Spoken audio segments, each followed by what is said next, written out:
Do you want to know how Cristiano Ronaldo, Mohamed Salah, and some of the greatest football players on the planet stay motivated to keep training day in and day out? It seems easy being a Premier League or a world-class football superstar, driving the big cars, having the big homes, having the swimming pools.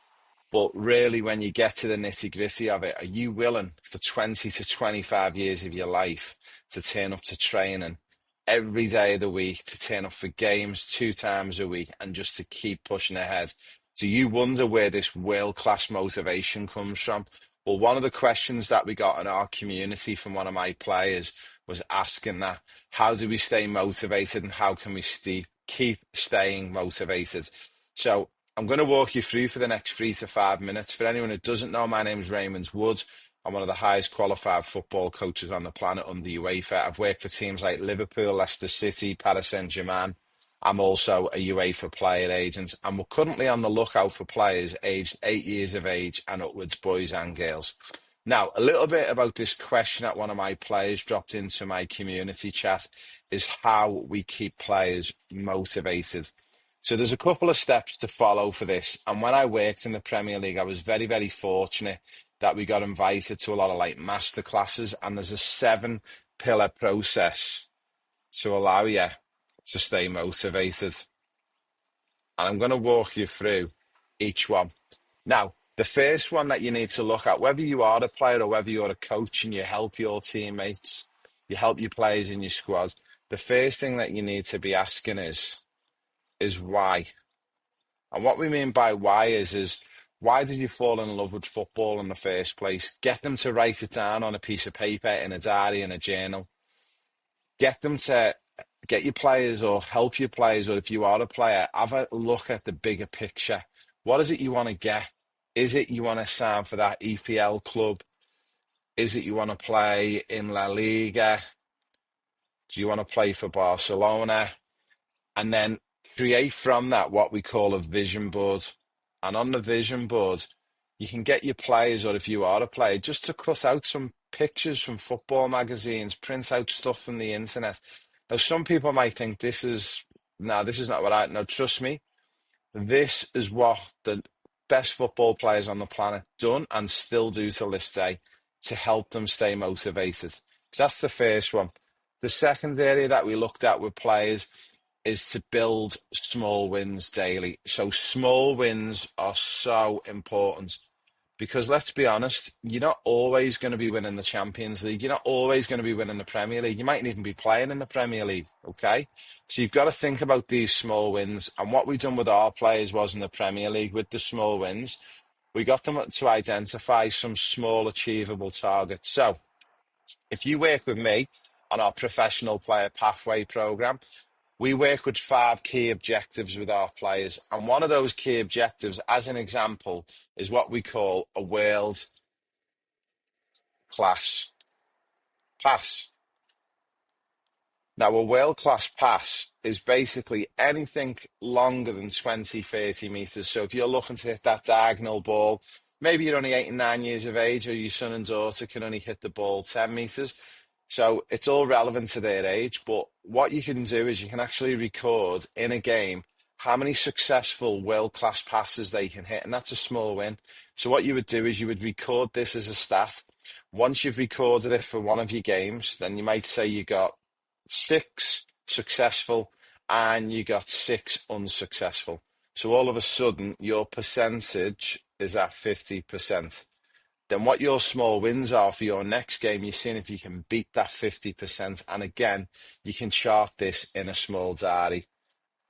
Now, the third one that we looked at on our project when we were working with players is make training enjoyable. So whether you are a coach working with players or you're a player and you want to find out how you can make training more enjoyable, because let's be honest, training can get very mundane and very boring.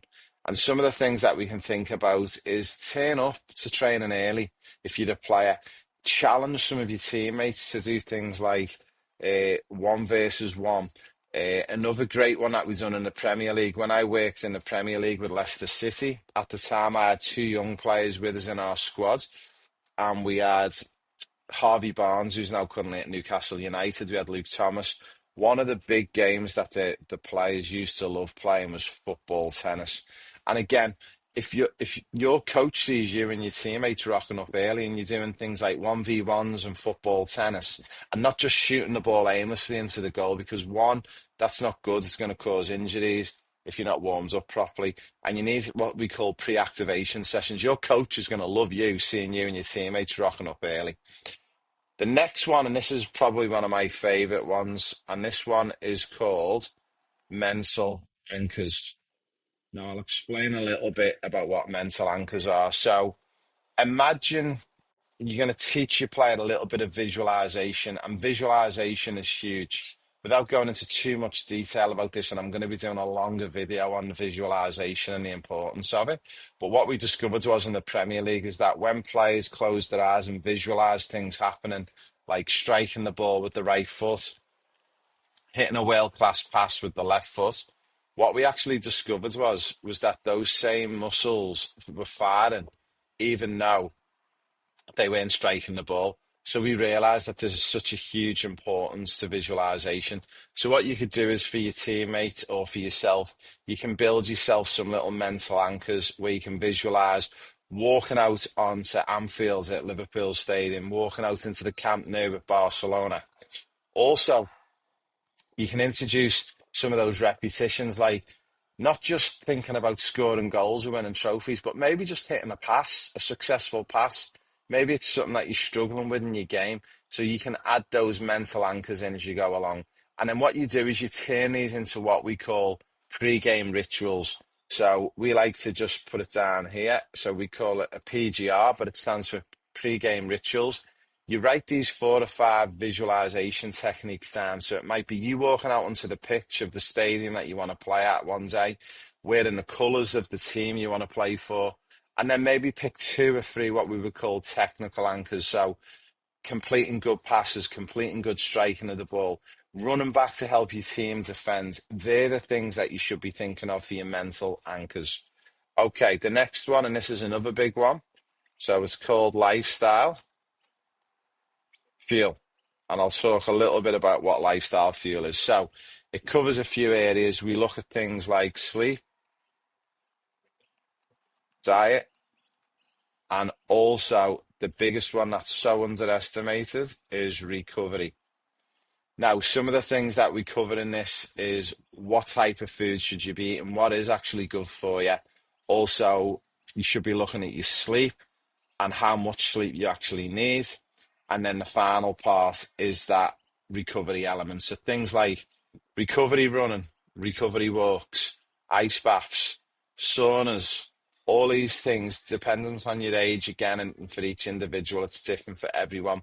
But these are going to be some of the things, once you cover it off, it's going to absolutely change your game. But the main thing is it's going to keep you super motivated. Okay, number 6, we're nearly there. We got 2 to go. So role models is a big one, and what we call accountability.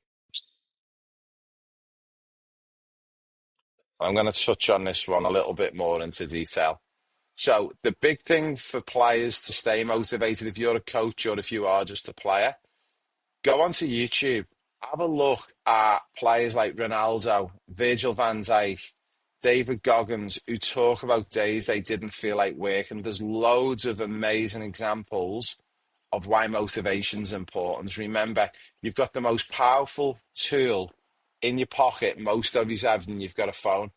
And that can help you watch some of the stuff and actually type it in. Also, we've got some amazing things like ChatGPT can really help you now as well. Also, another good part of this is setting up what we call accountability partners. So try and partner up with a teammate. Share each of your vision boards, share each of your motivation tables that I'm building for you here, and actually just challenge each other. Did you do your visualization yesterday? And if not, why not? And it's not like you're getting told off, but just recognizing why you missed it. Okay. And then number 7, this is probably one of the last ones and probably one of the big, most important ones as well. So this is reframe slumps. And what this means is reframe slumps. Basically, every player, whether you're professional, semi-professional, they always feel flat at certain points in the week. But it's the champions that keep up shot, turning up every day. So don't think it's a bad thing if you're feeling a little bit negative or a little bit low or slightly depressed in any way or a bit anxious. It's normal. It's part of being a human being, okay? We all have highs, we all have lows. So my advice would be just keep turning up every day, keep following this motivation tab, and it's definitely going to help you. Also, to finish off on this one, and I cover this in depth, and I've got a great video on YouTube on this one, but you need to start thinking about processes versus outcomes. Now, I'm sure most of you are going to guess this right, but if I was to ask you the question, what's more important to focus on? Is it processes or is it outcomes? Now, firstly, as you're asking yourself that question, let me help you ascertain the differences. So, an outcome might be scoring a goal, winning a game 3-1, winning the Champions League, winning the Premier League. Okay. A process might be as soon as your teammates lose a ball, you recover behind the ball to give your team a numerical advantage. Or it might be when you're passing the ball, you want to try and complete as many completed passes as possible without giving the ball away. That would be a process. So if you guessed it right, well done. If you didn't, don't beat yourself up. But you now know the most important thing is processes. When I worked in the Premier League with some of the biggest youngsters in youth developments, we only focused on processes. We never, ever focused on outcomes whatsoever. Now, we're finished with that one. If you want to work with me, we are looking for players aged 8 years or above. All you need to do is go to the bio in my link, and you'll see there's a page. When you click the link, it'll take you in. You can connect with me. You can drop me a message. And also, you can download my book, The Professional Player Pathway, for free. I hope you enjoyed that, guys. I look forward to sharing more invaluable football information coming straight out of Europe.